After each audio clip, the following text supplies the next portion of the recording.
बैलगाडावाला सिद्धान्तको प्रतिपादक हो नि केपीजी।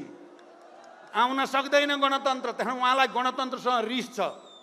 उहाँले यो गणतन्त्र भनेपछि माओवादी देख्नुहुन्छ, माओवादी भनेपछि प्रचण्ड देख्नुहुन्छ, त्यसपछि कसरी सखा पार्ने भन्ने बाहेक उहाँको दिमागमा छैन। त्यसो अहिले उल्टो उल्टो काम गर्दैछ त राजावादीलाई फाइदा हुने भयो।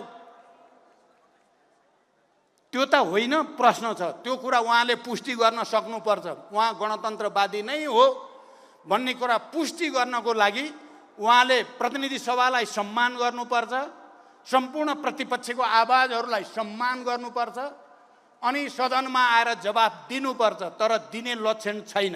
अहिले माधवजीले भन्नुभयो केपीजीले स्वर्ग र नर्कको कुरा 4 घण्टा बसेर भनेको कुरा उहाँले व्याख्या जे भएको त्यही भन्नुभयो, तर निष्कर्ष त्यो होइन। किन होइन भन्छु भने मलाई नर्कतिर उनी स्वर्गतिर गएको होइन, उनी नर्कतिर मलाई स्वर्गतिर फर्काइदिए हो।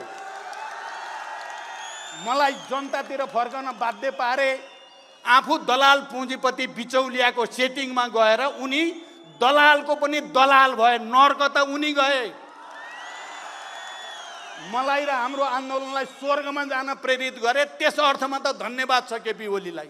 कतिपयले भन्छन् यो कुलमानको व्यक्तिको कुरालाई कति महत्त्व दिएको कर्मचारीको भनेर पनि भन्ने गर्छन्। उनीहरूले भ्रम छर्न खोज्छन्।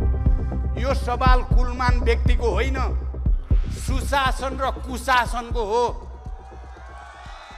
भ्रष्ट र दलालहरू र राष्ट्रभक्त र देशभक्तहरूको कुरा हो यो लडाईँ त्यो हो।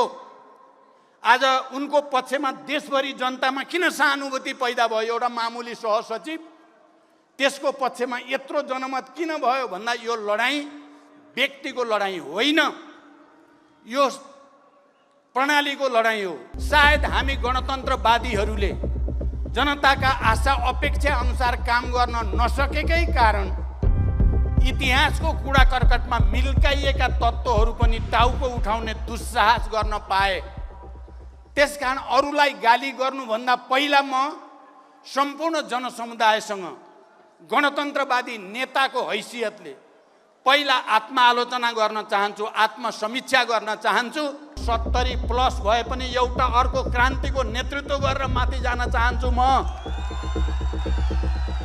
यो त्यत्तिकै भएको छैन। तपाईँ हेर्नुभयो भने बिहान 5 बजेदेखि बेलुका 11 बजेसम्म तराईमा, मधेसमा, जनताको घरमा, शहीदहरूको घरमा टोयलेट जस्तो उनीहरू खुलै टोयलेटमा पनि हामी बसियो। जे खान्छन् त्यही खाइयो, त्यत्तिकै गरिएको छैन।